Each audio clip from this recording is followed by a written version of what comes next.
नमस्कार। ग्लोबल अनिश्चित माहौल के बीच भारतीय अर्थव्यवस्था ने अपनी मजबूती दिखाई है, तो वहीं आगे बढ़ते हुए कई चुनौतियां रहने वाली हैं। ऐसे बैकड्रॉप में बजट 2026 खास होगा और इस पर इंडस्ट्री की नजरें हैं।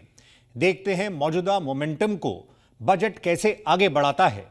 बजट उम्मीदों पर बात करने के लिए एमएसएमईज के प्रमुख सेंटर से हमें आज के स्पीकर्स ज्वाइन कर रहे हैं। उत्तर प्रदेश के एमएसएमईज की बात रखेंगे Dinesh Goyal, president Indian industries association IIA. Punjab के एमएसएमईज का पक्ष रखेंगे Upkar Singh Ahuja, president chamber of industrial and commercial undertaking CICU. और राजस्थान की इंडस्ट्री की उम्मीदें बताएंगे Suresh Agarwal, president federation of Rajasthan trade and industry 40। आप सभी का शुक्रिया, थैंक यू। शुरुआत उपकार जी से। उपकार जी, बजट 2025 में जहां एक तरफ एमएसएमईज पर फोकस था, तो वहीं मिडिल क्लास को इनकम टैक्स में राहत दी गई।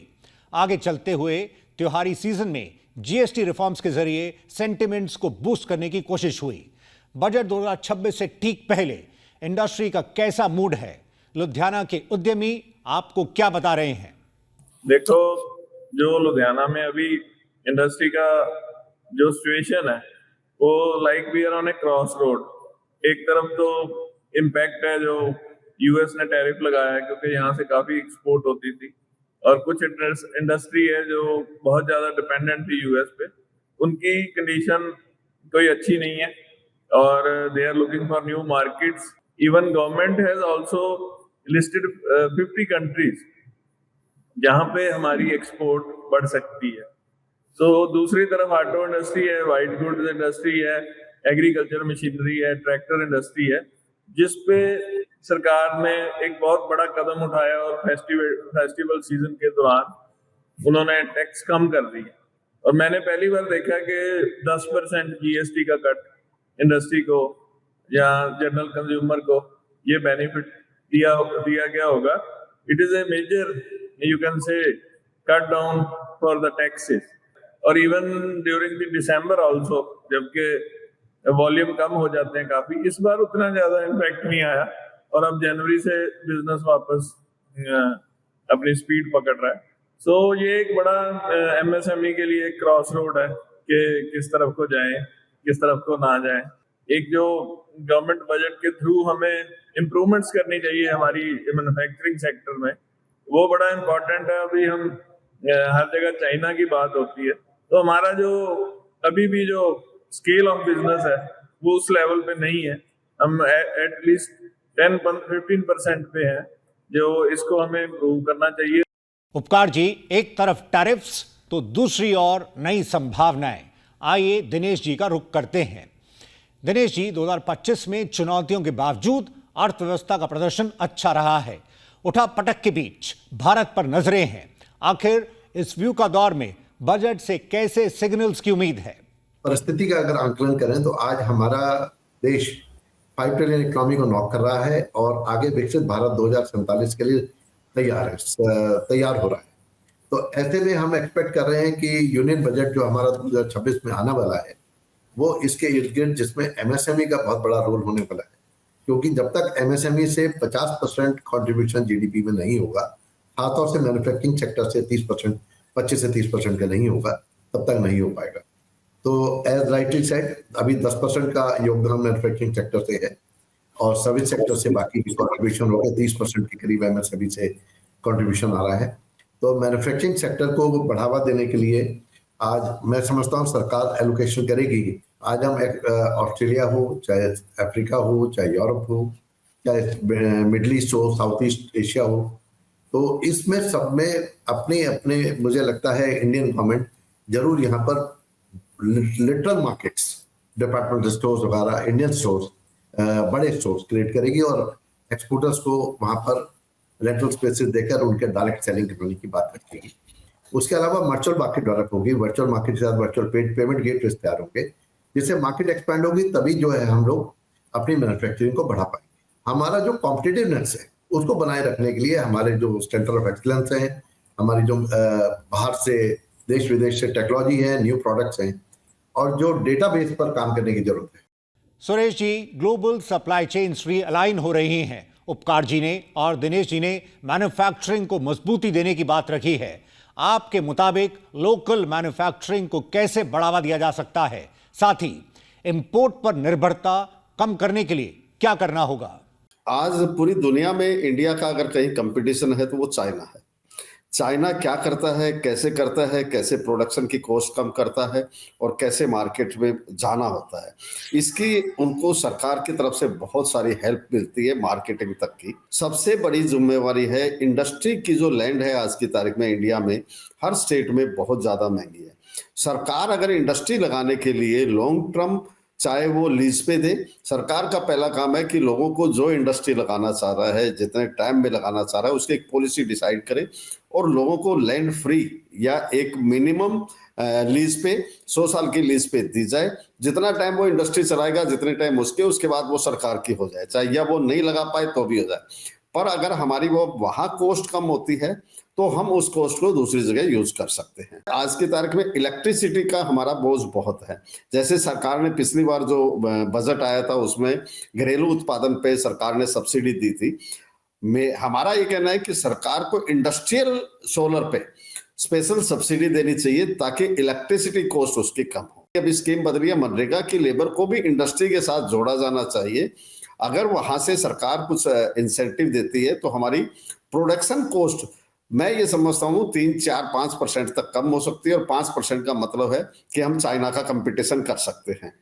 जो बाहर से रॉ मटेरियल आता है किसी भी इंडस्ट्री के लिए, उस पे आयात शुल्क कम होना चाहिए, इंपोर्ट ड्यूटी कम होना चाहिए। और वही प्रोडक्ट हमारा अगर फिनिश प्रोडक्ट में आता है तो उस पे ज्यादा होनी चाहिए ताकि इंडिया में रॉ मटेरियल ज्यादा आ पाए। ये उम्मीद करते हैं कि मिडिल क्लास और लोअर क्लास जो हमारी इंडस्ट्रियां हैं, जो एमएसएमई है, वो एमएसएमई के लिए सरकार एक अच्छा बजट देगी। उपकार जी, ये दौर कॉम्पिटिटिव है। नए मार्केट्स की बात तो हो रही है, पर बायर के साथ रिलेशन बनाने में समय लगता है। प्रतिस्पर्धी बनने के लिए कई मोर्चों पर काम करना होगा। Land reforms, industrial solar rooftops की बात रखी गई है। पिछले दिनों लेबर रिफॉर्म्स भी हुए हैं। ऐसे में आप बजट 26 से किस तरह के अतिरिक्त कदमों की उम्मीद कर रहे हैं ईज ऑफ डूइंग बिजनेस के मोर्चे पर? लैंड बैंक एक बहुत बड़ा इशू है। इंडस्ट्री को एक्सपेंशन करनी है, इंडस्ट्री को नई फैक्ट्री लगानी है, तो लैंड एक बहुत बड़ी कॉस्ट।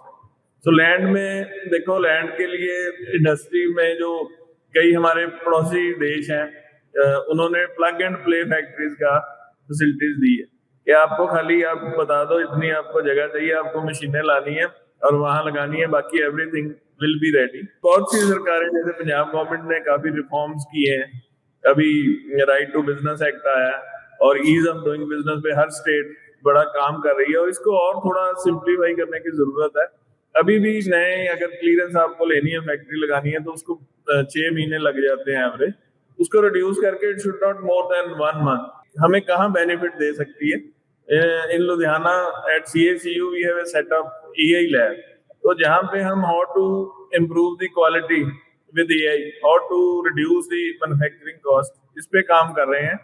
और सेल्स कैसे बढ़ानी है, इसके लिए जैसे इंटरनेशनल हमारे कस्टमर्स हैं, उनके डाटाबेस स्टडी करना है, कौन सा प्रोडक्ट कहाँ कितना लगता है, किस प्राइस पे जाता है। सो जो इस टाइप की स्टडी इंडस्ट्री के लिए करनी जरूरी है। गवर्नमेंट की MSME की कुछ स्कीमें हैं जहाँ पे हम अगर हमें फॉरेन में एग्जिबिट करना है तो उसके लिए गवर्नमेंट कुछ हमें सब्सिडी देती है या इंसेंटिव देती है, मगर उन स्कीम्स की इतनी ज्यादा पॉपुलैरिटी नहीं है MSME इंडस्ट्री में। उनको स्ट्रेंथन करना चाहिए। अगर आप यूरोप में जो मेजर एग्जीबिशन लगती हैं या US में लगती हैं, उनकी एक एग्जीबिशन की कॉस्ट इंडस्ट्री को 10 लाख रुपए के आसपास पड़ती है, जबकि जो MSME है या छोटी इंडस्ट्री है, क्योंकि MSME का भी अब बहुत बड़ा एक ब्रॉड बेस हो गया है, 0 टर्नओवर से लेके 500 करोड़ तक। जो छोटी माइक्रो सेक्टर की इंडस्ट्री है और वो काफी बड़ी तादाद में है, उनको देखना चाहिए कि उनके लिए एवेन्यूज कैसे खुलेंगे और उनकी cost of exhibit, cost of sale कैसे कम हो। दिनेश जी, देखा जाए तो कई आउटडेटेड कानूनों को स्क्रैप किया गया है। राज्य भी ईज ऑफ डूइंग बिजनेस पर काम कर रहे हैं। GST रिफॉर्म्स भी उसी दिशा में कदम था। आखिर और क्या किया जाए जिससे कि उद्यमी अपना पूरा फोकस अपने कोर पर दे सकें और कारोबार को अगले चरण पर ले जा सकें। हमें लगता है कि ईज ऑफ डूइंग बिजनेस से के साथ साथ अगर हम इसको ईज ऑफ मैन्युफैक्चरिंग के रूप में भी देखें तो बहुत इंपॉर्टेंट है। जैसे कैपिटल आउटले की बात करी तो हमारे पुकार सर ने कहा कि इंफ्रास्ट्रक्चर पे प्लग एंड प्ले में अगर रेडी इंफ्रास्ट्रक्चर अवेलेबल है और टाइम बच रहा है तो इमीडिएटली इंडस्ट्री स्टार्ट हो सकती है। जो इंडस्ट्री अभी डिस्टर्ब हुई है अचानक, मान लीजिए कोई मार्केट अनसर्टेनिटीज में मार्केट डिस्टर्ब हुई, तो उनके लिए भी विद इन ए मंथ कोई सोल्यूशन आना है, क्योंकि स्मूथ ट्रांजिशन भी बहुत जरूरी है। इंडस्ट्री का जो ऑलरेडी एंगेज लेबर है उसको बचाया जाना भी जरूरी है, तो उस पर काम कर रही है सरकार, लेकिन इन टाइमली हो जाएगा तो उसका प्रोसेस अपनी जगह अलग हो। तो मुझे लगता है कि ये ज्यादा इंपॉर्टेंट है। कैपिटल आउटले, आईपीआर का प्रोटेक्शन और लिबरलाइजेशन बहुत इंपॉर्टेंट रोल प्ले कर सकती है, और timely decision for the existing industry also. आइए अब हम आगे बढ़ते हैं और सुरेश जी का रुख करते हैं। बदलाव की हवाएं चल रही हैं, ये दौर डिजिटल ट्रांसफॉर्मेशन का है, एआई का है। ऐसे में माइक्रो ट्रेडिशनल यूनिट्स कहीं पीछे ना रह जाएं और डिजिटल डिवाइड ना हो, इसके लिए क्या करना होगा? कैपेसिटी बिल्डिंग कितनी अहम कड़ी होगी? वो 1, 2, 3, 4 लोगों के साथ जहां पे अपना काम कर रहे हैं, जितने इंडस्ट्रियों से जुड़े हुए हैं, बस उतना लोग हैं। उससे आगे बढ़ने के लिए उनको बहुत जरूरी है कि वो इस सिस्टम के साथ जुड़ जाएं। इस सिस्टम में जुड़ेंगे तो और बहुत सारी इंडस्ट्रियां भी आ जाएगी और सक्षम से उनको नेक्स्ट स्टेज पे आगे बढ़ने के लिए बेनिफिट मिलेगा। आज की तारीख में रिसर्च एंड डेवलपमेंट पे अगर आज हम बात करें दूसरी कंट्रियों की बनिस्बत या यूएसए की बनिस्बत, चाइना की बनिस्बत, तो उसमें हम बहुत पीछे हैं। उसके लिए आज हमारा फंडिंग भी बहुत कम है। टोटल मिला के जीडीपी का 1% भी उसमें नहीं लग रहा है। तो हमारे को जरूरी है कि हम रिसर्च एंड डेवलपमेंट में ज्यादा से ज्यादा पैसा सरकार भी अपनी तरफ से खर्च करे और इंडस्ट्री भी अपनी तरफ से खर्च करे। तो हम उस टेक्नोलॉजी में आगे जितना बढ़ेंगे, आगे आने वाले टाइम में हम अपनी प्रोडक्शन कॉस्ट भी उसकी वजह से कम कर पाएंगे। एआई का बहुत बड़ा योगदान आगे आने वाले टाइम में होने वाला है, उसको भी उसके साथ जोड़ पाएंगे। और साथ ही साथ इंडस्ट्री को एक बड़ी जरूरत है कि लाइसेंस प्रक्रिया आज भी बहुत ज्यादा है और लाइसेंस लेने में भी उसको जान निकल जाती है। एनओसी इस डिपार्टमेंट से उस डिपार्टमेंट में। सरकार को अगर हमारे को इसको इजी इंडस्ट्री को करना है तो लाइसेंस सिंगल विंडो सिस्टम बहुत सारी जगह बहुत सारे स्टेट में होंगे, पर सिंगल विंडो का मतलब ये है कि मैंने इंडस्ट्री के लिए अप्लाई किया, इतने दिन में मेरे को लाइसेंस मिल गया। अगर इंडस्ट्रियल एरिया सरकार द्वारा घोषित इंडस्ट्रियल एरिया है तो उसमें बहुत सारे लाइसेंस की प्रक्रिया ही नहीं होनी चाहिए। आपको सिर्फ पोल्यूशन की प्रक्रिया लेनी है। बाकी एक चाइना ने जैसे एक सिस्टम बना रखा है, आप इस चीज की इंडस्ट्री लगा रखे हो, इतना एरिया कवर कर सकते हो, इसमें ये पानी की सुविधा है, ये बिजली की सुविधा है। तो वैसे की नियमावली होनी चाहिए, न कि एनओसी। एसएमई एक्सप्रेस में हम ब्रेक के लिए रुक रहे हैं। आज बात बजट 2026 से उम्मीदों पर हो रही है। ब्रेक के बाद बात करेंगे MSME credit flow, green adoption और स्किल अपग्रेडेशन की। हम जल्द लौटते हैं।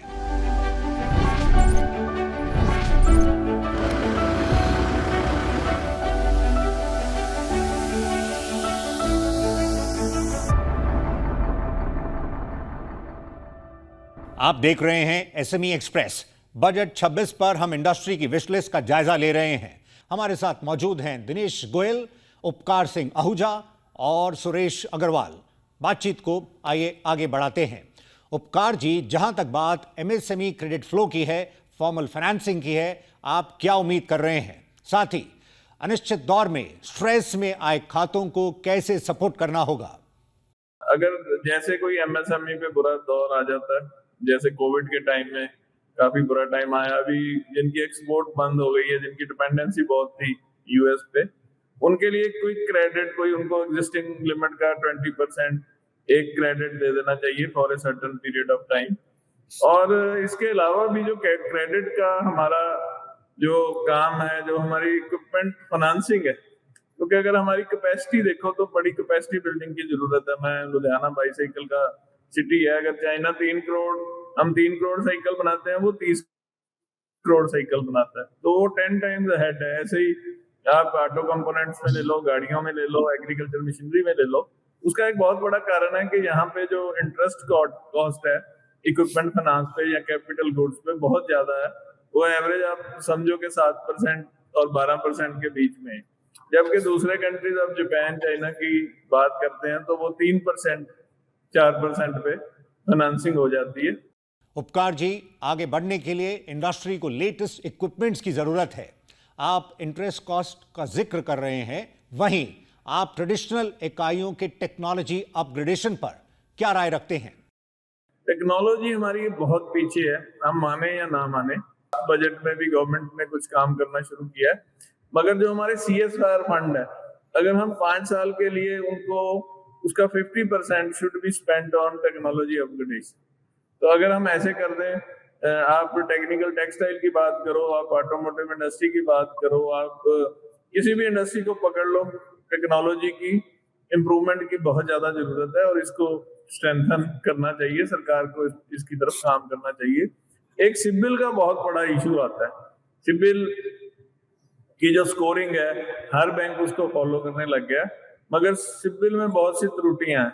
कई लोगों का सिबिल अच्छा होता है, वो फिर भी कई महीने तक ठीक नहीं होता, और उनका जो रिड्रेसल मैनेजमेंट है वो बड़ा पुअर है या है ही नहीं। तो इसकी तरफ ध्यान देना चाहिए। एक तो गवर्नमेंट बैंक्स को इस पर डिपेंडेंसी कम करनी चाहिए। दिनेश जी, ग्रीन की राह पर आगे चलने के लिए माइक्रो और स्मॉल एंटरप्राइजेस को कैसे प्रोत्साहित किया जा सकता है? बजट से किस प्रकार की उम्मीदें हैं? क्योंकि कई स्मॉल बिजनेसेस के लिए ये फिलहाल एक अतिरिक्त कॉस्ट की तरह है। देखिए, वैसे तो ग्रीन अडॉप्शन अपने आप में पूरी इंडस्ट्रीज के लिए आज की डेट में इसलिए भी जरूरी है कि ये लो कॉस्ट ऑप्शन है, और किसी भी तरह से, जैसे हम लोग ये मान लें कि एथेनॉल की प्रोडक्शन बढ़ती है सपोज, तो फार्मर बेनिफिटेड होता है, लेकिन जो हमारी फ्यूल कॉस्ट है, डे टू डे कॉस्ट है, वो इंडस्ट्रीज की हर एक लेवल पर डाउन होती है। लेकिन उसके साथ साथ जो मेनली ग्रीन अडॉप्शन में आज हम समझे कि AQI है। AQI एक बड़ा चैलेंज है हम लोगों के लिए, because we are a populated country, और ऐसा नहीं कि दिल्ली में ही पॉपुलेशन है, सभी जगह पॉपुलेशन इज स्ट्रॉन्ग। थोड़ा समुद्र के किनारे के शहरों को छोड़ भी दें तो बाकी जगहों पे तो आज बजट में वैक्यूम क्लीनिंग ऑफ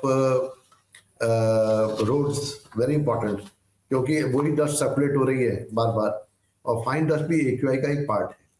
सिमिलरली हमने ये देखा कि जो एरियाज पैच फ्री हैं, डस्ट जहाँ पर डस्ट प्रोन है, वहाँ पर कैसे हॉर्टिकल्चर डिपार्टमेंट्स या बागवानी वाले उसमें ग्रीन पैचेस क्रिएट करें, जिससे कि डस्ट को ओवरऑल लोअर किया जा सके। हम लोग समझते हैं कि कार्बन क्रेडिट मार्केट को डेवलप कराना बहुत इंपॉर्टेंट है। ओपन एक्सेस, जो हमारा जो SME है अभी, उसमें SME में जब हम लोग बात करते हैं ओपन एक्सेस में किसी को एक्सेस देने के लिए, तो जो कंपनीज है वो ज्यादातर एक्सटर्नल रेटिंग की बातें करती हैं। एक्सटर्नल रेटिंग SME में मिल ही नहीं सकती प्रॉपर। वो लोगों का नॉर्म है कि हम 20 से ऊपर नहीं देंगे या डबल 20 से ऊपर नहीं देंगे, तो उस वजह से वो लोग वहां पिटते हैं। तो उसको सिविल को अंडरस्टैंड करते हुए ओपन एक्सेस को 1 मेगावाट से नीचे लाके 100 किलोवाट या 50 किलोवाट पे ऑपरेटिव करना बहुत इंपॉर्टेंट है, जिससे MSA हर एक जना ग्रीन एनर्जी पे कंट्रीब्यूट कर पाए। और एक जगह जहाँ पर सोलर लगे हुए हैं, जहाँ पर नॉन प्रोडक्टिव लैंड्स हैं, जहाँ और थर्मल हीट काफी है, वहां से हम लोग उसका मैक्सिमम आउटपुट ले सके, प्रोडक्शन ले सके। तो मुझे लगता है कि ग्रीन एनर्जी में हाइड्रोजन पे काम होना बहुत जरूरी है, न्यूक्लियर पे काम होना जरूरी है, लेकिन साथ साथ ये जो प्रैक्टिसेस हैं ग्राउंड लेवल की, इनको बजट में फॉलो किया जाना बहुत जरूरी है। देखा जाए तो सुरेश जी, MSMEs का रोजगार प्रदान करने में अहम योगदान है। बदलते दौर में नए तरह के हुनर की जरूरत है। ऐसे में MSMEs को वर्कफोर्स के मोर्चे पर अपस्किलिंग और रीस्किलिंग के लिए कैसे सपोर्ट किया जा सकता है? अभी जो गवर्नमेंट की तरफ से स्किल सेंटर बहुत सारे बने हुए हैं जहाँ स्किल डेवलपमेंट की बातचीत होती है, बट इसको इंडस्ट्री के साथ भी जोड़ने की सरकार ने पिछली बार कोशिश भी की है, कुछ इंडस्ट्रियों ने जोड़ा भी है, पर अभी भी बहुत कम काम इस पे हुआ है। ज्यादा से ज्यादा स्किल को कैसे हम अपनी इंडस्ट्री के साथ जोड़ के इंडस्ट्री को उसकी कुछ रियायत दे के, कर में कोई भी रियायत दे कि ज्यादा से ज्यादा लोग इंडस्ट्री के माध्यम से ही इंडस्ट्री के अंदर काम में लग जाएं, ताकि ज्यादा से ज्यादा हम वहां स्किल अपना कर पाए। तो उससे क्या होगा कि इंडस्ट्रियों को अपनी लेबर भी मिल जाएगी, अपने स्किल के वो भी मिल जाएंगे, और उसका बेनिफिट भी मिल जाएगा। आज की तारीख में बहुत सारी इंडस्ट्रियों को ये पता भी नहीं है कि सरकार की तरफ से इस तरह की योजना निकाली गई है कि हम ही अपना स्किल सेंटर बना के अपने लिए अपनी लेबर की व्यवस्था कर सकते हैं। इंडस्ट्रियों में जो शॉर्टेज होती है वो भी इसमें खत्म होगी, क्योंकि अगर मेरी इंडस्ट्री है और मेरे को लेबर चाहिए तो मैं इसके लिए आगे जाके अपना काम करूंगा। तो मेरा सोचना है कि इंडस्ट्री के लिए, लेबर के लिए इसी तरह की व्यवस्था आगे इस बजट में उम्मीद है कि सरकार स्किल के लिए कुछ ना कुछ एक अच्छा प्रोत्साहन लेके आएगी, और जिससे आम जो आदमी है उसको इसका बेनिफिट मिलेगा। अभी के लिए इतना ही। हमें ज्वाइन करने के लिए दिनेश गोयल, प्रेसिडेंट IIA, उपकार सिंह आहूजा, प्रेसिडेंट सीसू, और साथ ही सुरेश अग्रवाल, प्रेसिडेंट फोर्टी, आप सभी का शुक्रिया। बजट 2026 का है इंतजार। देखते हैं इकोनॉमी के ग्रोथ इंजन कहे जाने वाले MSME सेक्टर को बूस्ट करने के लिए वित्त मंत्री क्या खास पेश करती हैं। हमारी रहेगी इस पर नजर। फिलहाल नमस्कार।